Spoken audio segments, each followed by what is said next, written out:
আমাদের সংস্কৃতি, আমাদের সংস্কার সর্বদা থাকবে আমাদের সাথে।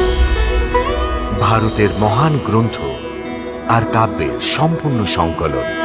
সাবস্ক্রাইব করুন তিলক। A wide range of LED lights for indoor and outdoor use. GR Lights make India bright.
Jarasandha এই শর্ত রাখলেন যে যদি শ্রীকৃষ্ণ ও বলরাম তাঁর কাছে আত্মসমর্পণ করেন তাহলে তিনি মথুরা রাজ্য ধ্বংস করবেন না। শ্রীকৃষ্ণ জরাসন্ধের এই প্রস্তাব মেনে নিলেন যে যদি একটি বলিতে সহস্র প্রাণী বাঁচতে পারে তবে সেই বলি অতি অবশ্যই দেওয়া উচিত। তাই পরের দিন প্রভাতে মথুরাবাসীদের ক্রন্দনরত অবস্থায় ছেড়ে শ্রীকৃষ্ণ ও বলরাম দুই ভ্রাতা জরাসন্ধের সম্মুখে হাজির হলেন।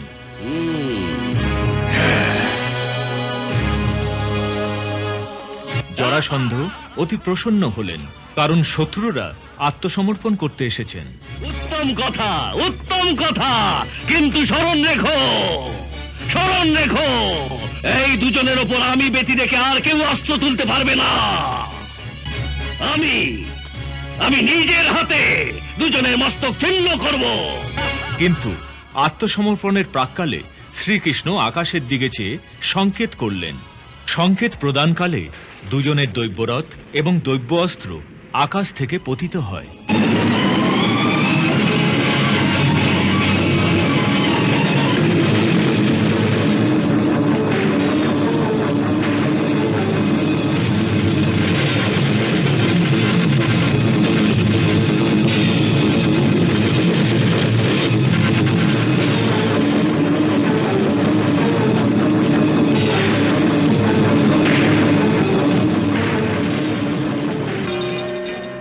এই অবসরে শ্রীকৃষ্ণ প্রথমবার নিজ সুদর্শন চক্রকে আহ্বান করেন। প্রকট হলো সারঙ্গ ধনু, এই লক্ষ্যের সিদ্ধিতে সিদ্ধ প্রমাণে। সকুরধার অসুর সংহারে শ্রীহরি সারঙ্গ পানি বলে জানে।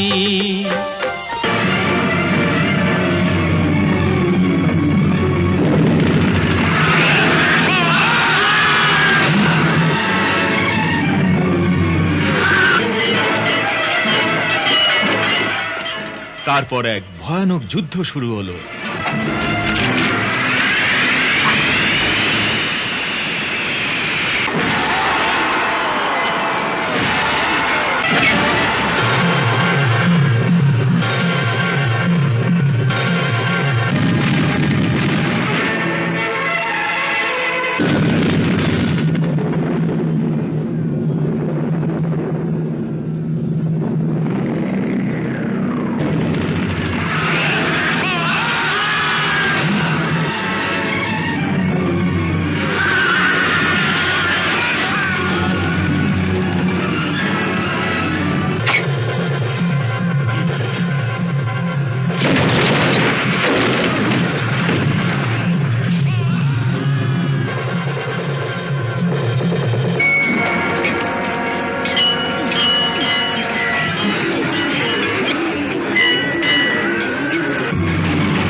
যার ফলে জরাসন্ধের সমস্ত সাথী এক এক করে ঘায়েল হয়ে যুদ্ধক্ষেত্র থেকে পলায়ন করল।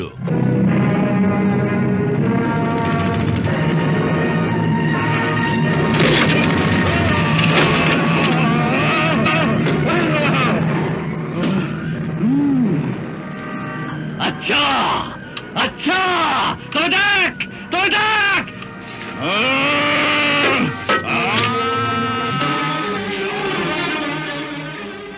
অবশেষে জরাসন্ধ এবং বলরামের মধ্যে এক ভীষণ গদা যুদ্ধের প্রারম্ভ ঘটল।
পড়ে গেছেন, আমাদের ওনার সাহায্যের জন্য যাওয়া উচিত। হ্যাঁ অবশ্যই, নয়তো উনি ভাববেন যে সংকটের মুহূর্তে আমরা ওকে একলা ছেড়ে পালিয়ে গেছি। হ্যাঁ, চলো একসাথে সবাই আক্রমণ করি। চলো।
এবার নড়তেও পারবি না। এবার দেখ এই গয়লার গদার প্রহার।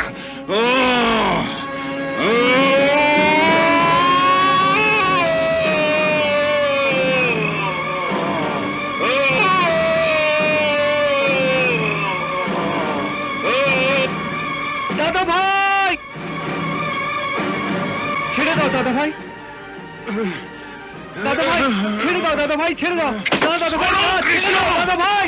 না দাদা ভাই, দাদা ভাই ছেড়ে দাও, ছেড়ে দাও দাদা ভাই। দাদা ভাই ছেড়ে দাও। না দাদা ভাই ছেড়ে দাও, ছেড়ে দাও দাদা ভাই। ছেড়ে দাও, ছেড়ে দাও দাদা ভাই। না দাদা ভাই ছেড়ে দাও ওকে।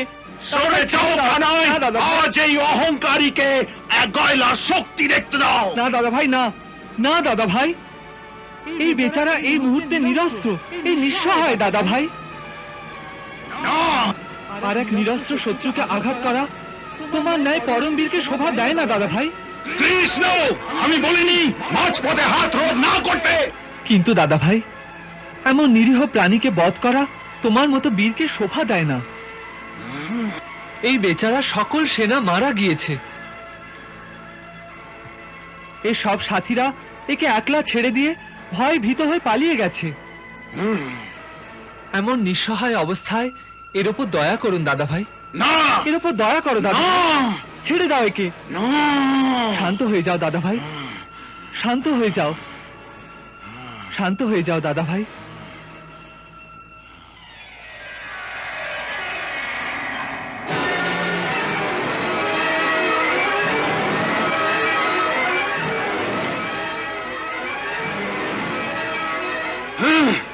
যাও, কৃষ্ণর কথায় তোমায় জীবিত ছেড়ে দিচ্ছি। আর কোনদিন নিজের বীরত্বের বড়াই করতে এসো না।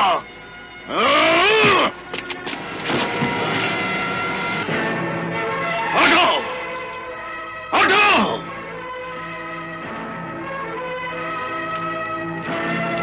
ওঠো।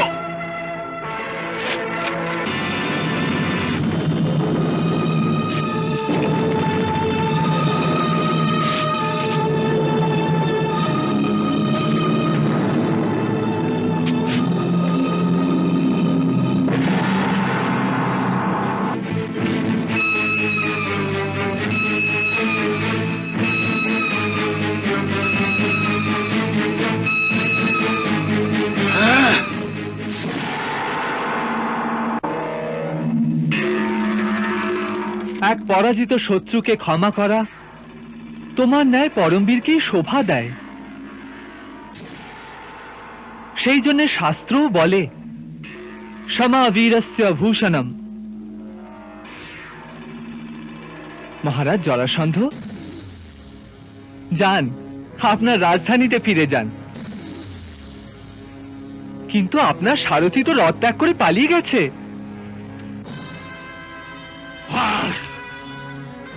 তাই আপনাকে এখন মগধ অব্দি পায়ে হেঁটেই যেতে হবে।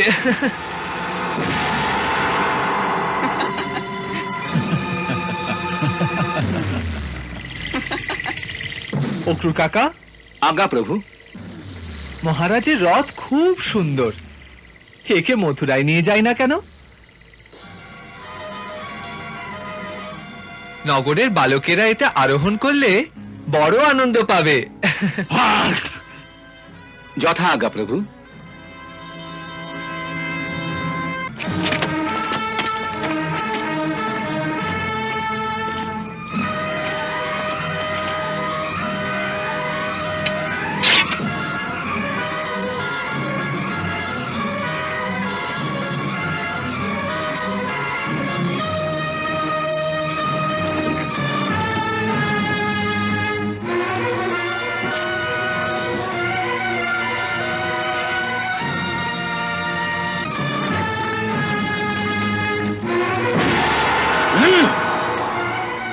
মহারাজ জরাসন্ধ, আপনার ক্ষুধা পেয়েছে বোধহয়, কিন্তু চিন্তা করার কোনো প্রয়োজন নেই। আমাদের রাজ্যের লোক বড়ই দয়ালু। যে গ্রামে গিয়ে আপনি ভিক্ষা চাইবেন সেখানেই খাদ্য পেয়ে যাবেন।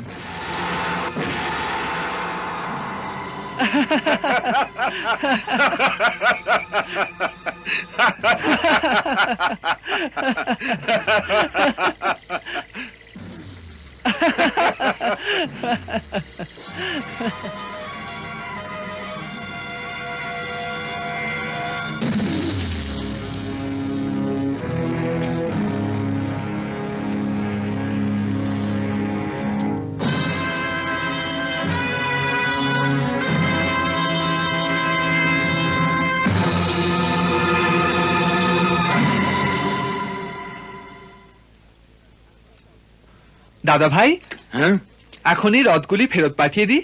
হ্যাঁ আবশ্যকতা পড়লে এদের আবার ডেকে নেওয়া হবে। ঠিক আছে।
দর্প হলো যে চূর্ণ বিচূর্ণ, রণভূমিতে দাঁড়ায় বিশাল।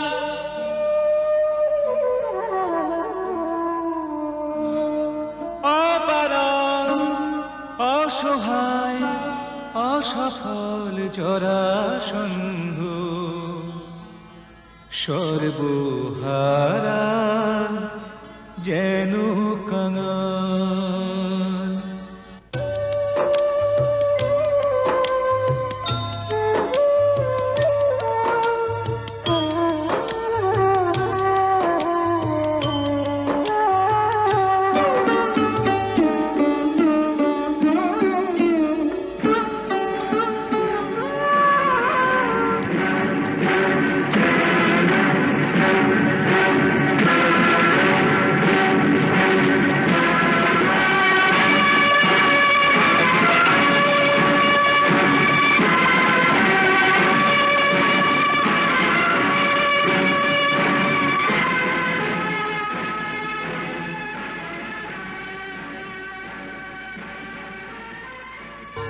এসেছিলেন সাথে নিয়ে কতজন, ফিরে চলেন অপমান লয়ে।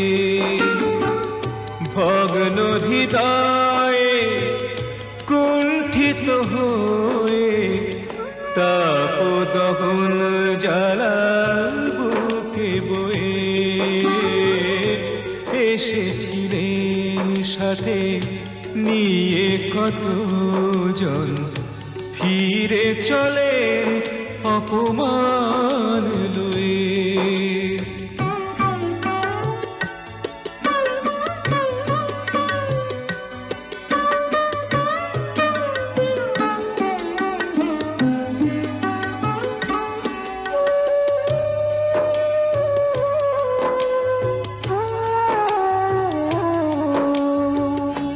থামাস্তক শেথা মুকুটে ছড়ায় রায়। হে থামাস্তক শেথা মুকুটে ছড়ায় রায়। ছড়ায় রথের সব অঙ্গ চারিধার। চুর হয়ে ভেঙে গেল যে স্বপন, সময়ে মুছে দিল চরণ চিহ্ন তার। এই সব আধারের মাঝে দাঁড়ায় বুকে পাশানির ভার বয়ে এসেছিলেন সাথে নিয়ে কতজন, ফিরে চলেন অপমান লয়ে।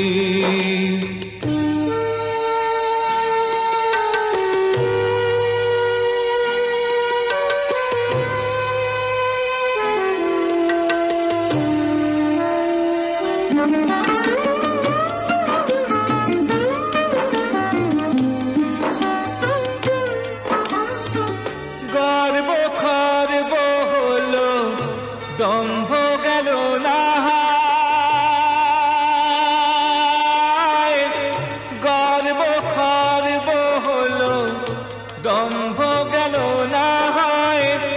মরীচিকার জলে এমনই জড়ালে,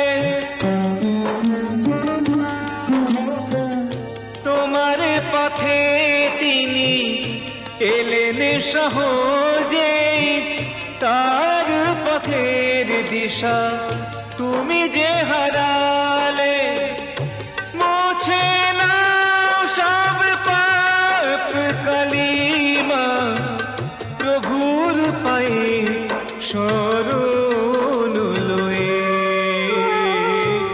এসেছিলেন সাথে নিয়ে কতজন, ফিরে চলেন অপমান লয়ে।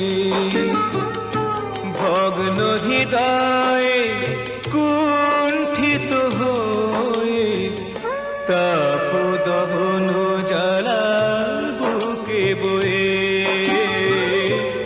এসেছিলেন সাথে নিয়ে কতজন, ফিরে চলেন অপমান লয়ে।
মিত্র,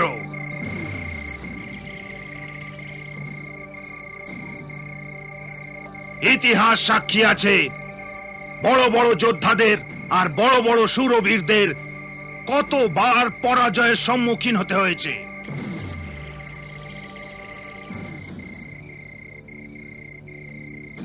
তাই একটি যুদ্ধে পরাজয় কোনো বড় কথা নয়, কিন্তু সাহস হারিয়ে ফেলা খুব বড় কথা।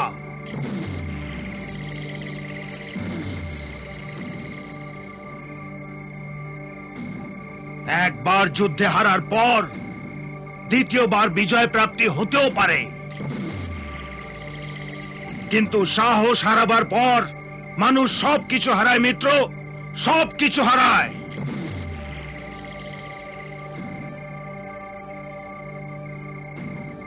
বাস্তবে এক যোদ্ধা সেই দিন হেরে যায় যেদিন সে মন থেকে পরাজয় স্বীকার করে নেয় মিত্র, পরাজয়।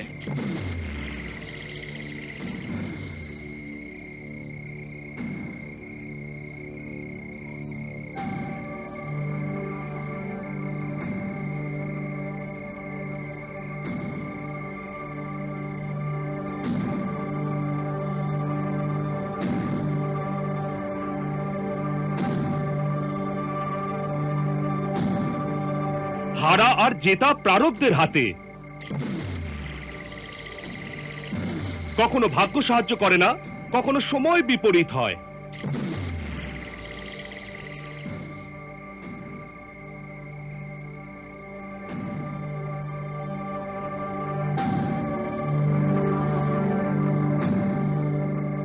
কিন্তু এ বলা উচিত নয় যে প্রারব্ধ সদা এক প্রকার থাকে না। যেমন রাত্রির পর দিন আসে, সেই প্রকার অশুভ সময়ের পর শুভ সময়ও আসে।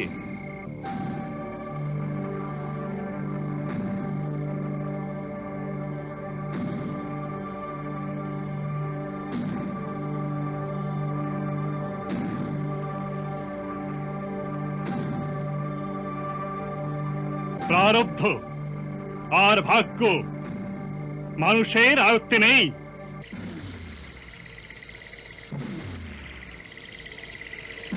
কিন্তু মানুষের কর্মে দৃঢ় সংকল্প হওয়া মানুষের আয়ত্তে অবশ্যই আছে।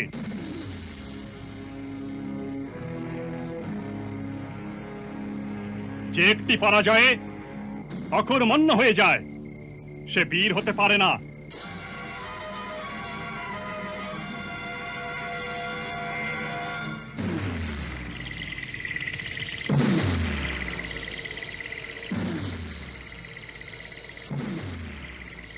যদি বীরের মনে যে তার দৃঢ় সংকল্প থাকে তবে সে 100 বার হেরে গিয়েও 101 বারে জিততে পারে।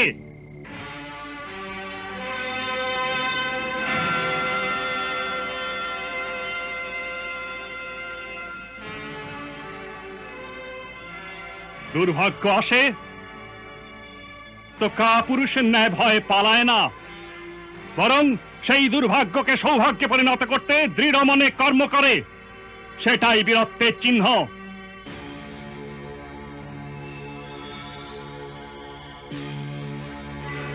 তাই আপনার ন্যায় পরমবীরের এই প্রকার হার স্বীকার করা উচিত নয়। তাছাড়া এই যুদ্ধ কোথায় হলো? এ তো এক মায়ার ভ্রমজাল ছিল। এই কৃষ্ণ কোন মায়াবী বিদ্যা জানে?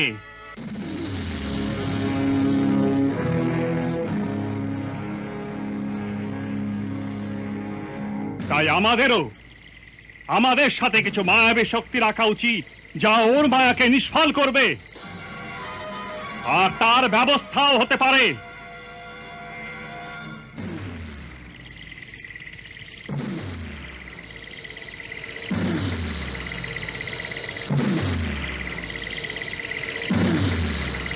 আমরা সবাই আপনার সাথে আছি, আর আমরা প্রতিশ্রুতি দিচ্ছি যে 1 বছরের মধ্যেই আমরা এর চেয়ে অধিক সেনা একত্রিত করে আবার আপনার নেতৃত্বে সমবেত হয়ে ওই যদুবংশীয়দের হাতে আপনার অপমানের প্রতিশোধ অবশ্যই নেব। অপমান, ঘোর অপমান। অপমানিত হয়েছি আমি রক্ষী, অপমানিত হয়েছি আমি।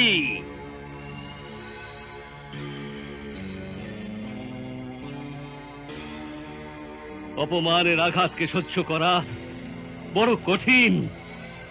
পরাজয়কে স্বীকার করা সহজ, কিন্তু অপমানকে সহ্য করা সহজ নয়।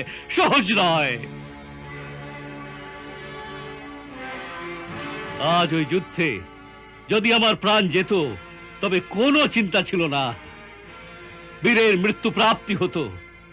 কিন্তু অপমানের আঘাত করে সে যে আমাকে জীবিত ছেড়ে দিয়েছে, তার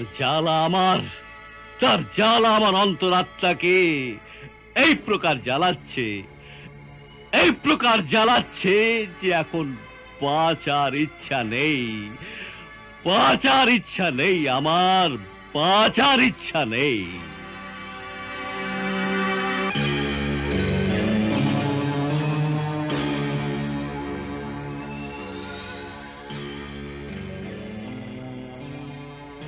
ও আপন অহংকার বশত আপনাকে জীবিত ছেড়ে দিয়েছে মিত্র, আপন অহংকার বশত।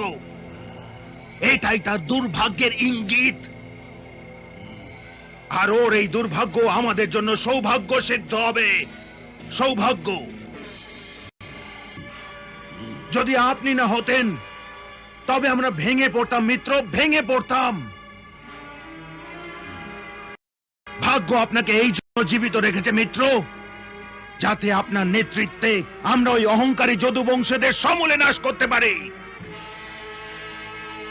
তাই সাহস হারাবেন না মিত্র। আপনার হৃদয়ে এই মুহূর্তে যে প্রতিশোধের অগ্নি প্রজ্বলিত হচ্ছে,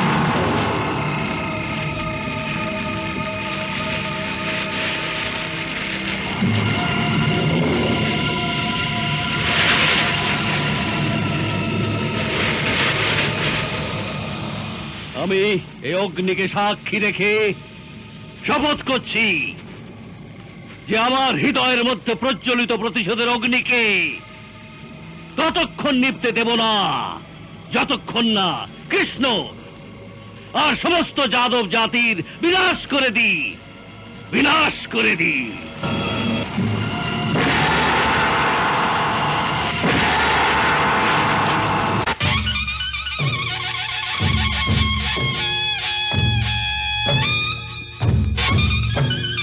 কৃষ্ণ বলো দেবেরি জয়! কৃষ্ণ বলো দেবেরি জয়!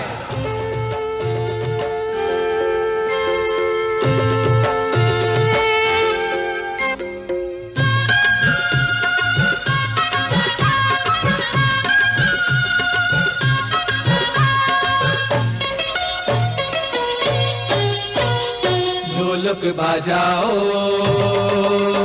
बजाओ नकारा বিজয়ের পতাকা কানাইয়ের হাতে কর সবাই আরতি কৃষ্ণ বলো দেবেরি কর সবাই আরতি কৃষ্ণ বলো দেবেরি বৈরি সব রনে হলো পাগল পারা হে ঢোলক বাজাও বাজাও নকারা বিজয়ের পতাকা কানাইয়ের হাতে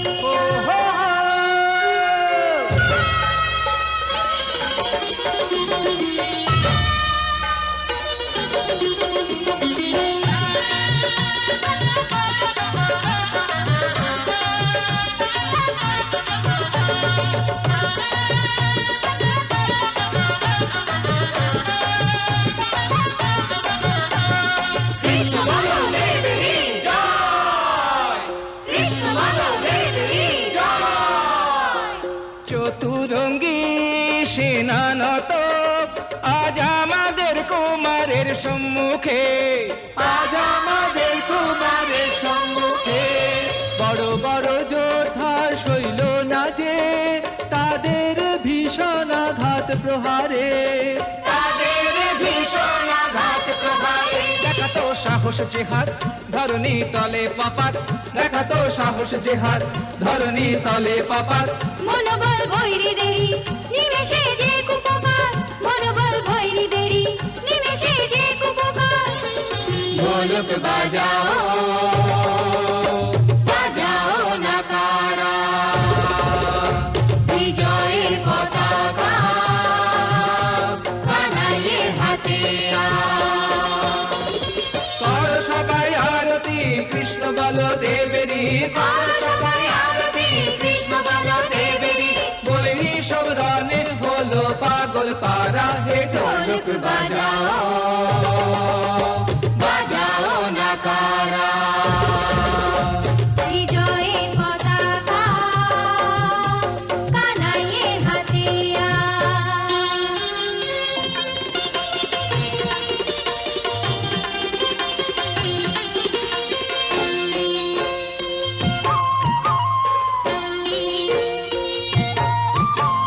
কৃষ্ণ আর বলরাম কৃষ্ণ আর বলরাম এলেন জিতে মহাসংগ্রাম করো শত শত প্রণাম বলো কৃষ্ণেরই জয় বলো শত শত প্রণাম বলো বলো রামের জয়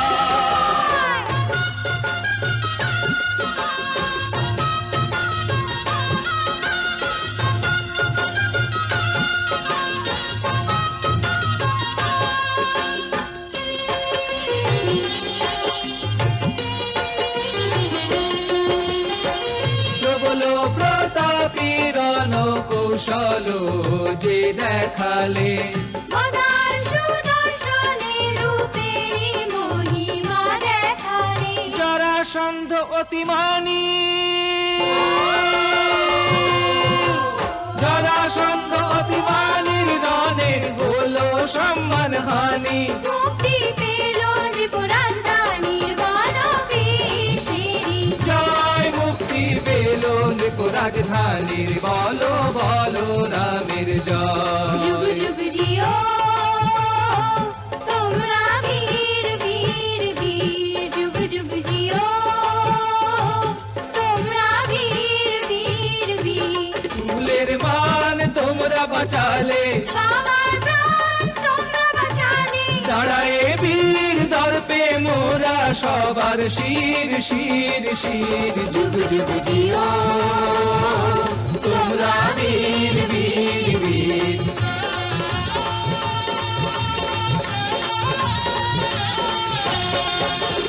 বলো সবাই আরতি কৃষ্ণ বলো দেবেরি আর সবাই আরতি কৃষ্ণ বলো হে মেরি বৈরী সরণে হলো পাগল পারা হে ঢোলক বাজাও বাজাও নকারা বিজয়ের পতাকা কানাইয়ের হাতে আজ।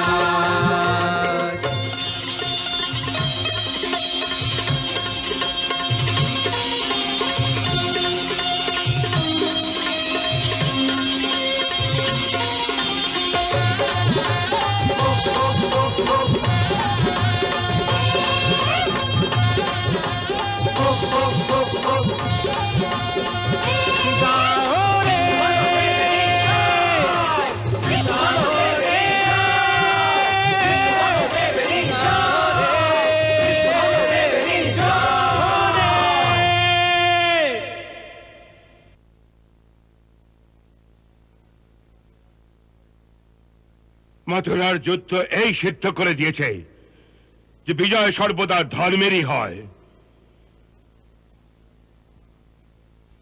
আর ধর্মের আধার হচ্ছে সত্য। আমি তাই সর্বদা বলে এসেছি যে সত্য ধর্মের পথ কখনো ত্যাগ করা উচিত নয়। একটি ভুল যা আমরা করেছি, তাই ধর্মযুদ্ধে মথুরাবাসীদের সাহায্য না করে তাদের শত্রুদের সাহায্য করেছি। তার পরিণাম এই যে আজ আমরা মথুরাবাসীদের মুখ দেখাতে পারছি না।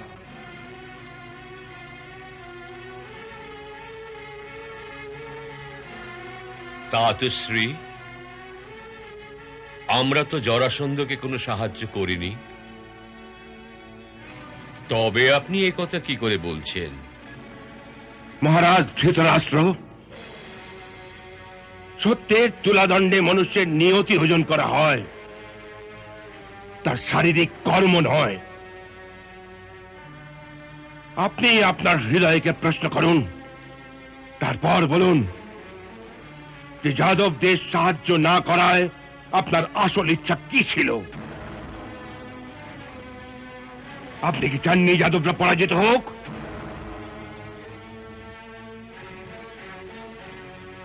আপনার অন্তরে কি এই বিচার ছিল না যে যাদবরা পরাজিত হলে পাণ্ডব কুমারদের পক্ষ নেবার লোক কেউ থাকবে না?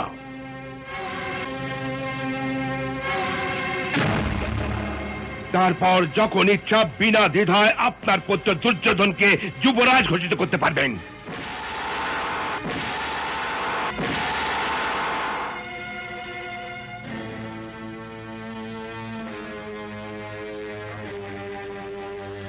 আমি তো যুবরাজের বিষয়ে কোনো নির্ণয় নিইনি। তাতশ্রী, সে নির্ণয় তো আমি আপনাদের সকলের মত জেনেই নেব। মহারাজ, যখনই এই বিষয়ের উল্লেখ হয়েছে আপনি তাকে কোনো না কোনো অচেলা স্থগিত রেখেছেন। এখন স্থগিত রাখার সময় নেই। রাজকুমারদের শিক্ষা সমাপ্ত হতে চলেছে। তারা গুরুকুল থেকে যখন রাজধানীতে আসবে তখন প্রজাদের মনে এই জিজ্ঞাসা হবে যে তাদের ভবিষ্যৎ রাজা কে হবে।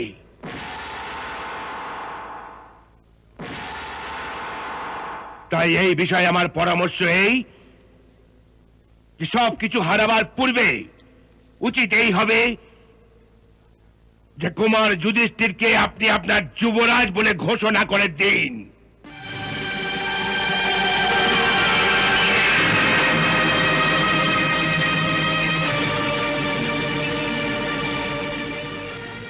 তাতশ্রী, আমি ইতিপূর্বেই আপনাকে বলেছি যে যুবরাজ পদের জন্য আমি এখনো কোনো নির্ণয় গ্রহণ করিনি। এখন তো সকল রাজকুমারগণ গুরু দ্রোণের পাঠশালায় শিক্ষা লাভ করছেন। যুবরাজের পদ ঘোষণা করে আমি এখনই ওইসব বালকগণের হৃদয়ে ঈর্ষার বীজ বপন করতে চাই না।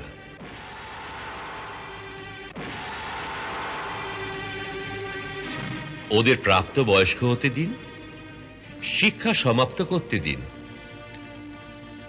উচিত সময় এলে পর আমি অবশ্যই আপনার সঙ্গে পরামর্শ করব যে কাকে যুবরাজের পদে বসানো হবে।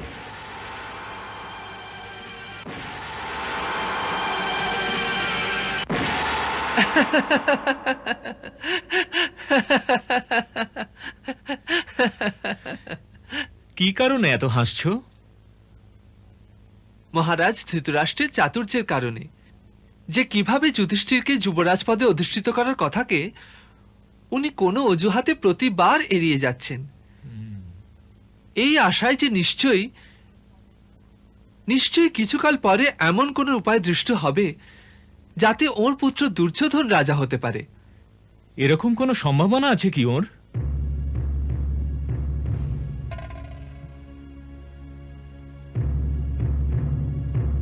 সম্ভাবনা তো একটি, বিনাশের সম্ভাবনা, কুরু বংশের বিনাশের সম্ভাবনা। কুরু বংশের বিনাশ? কখন, কিভাবে?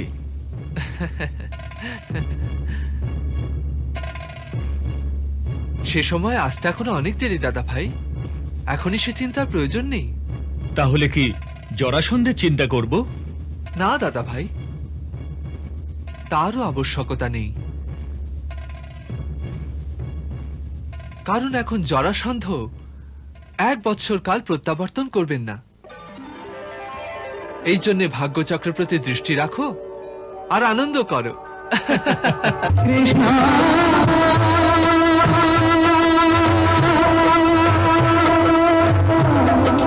হরে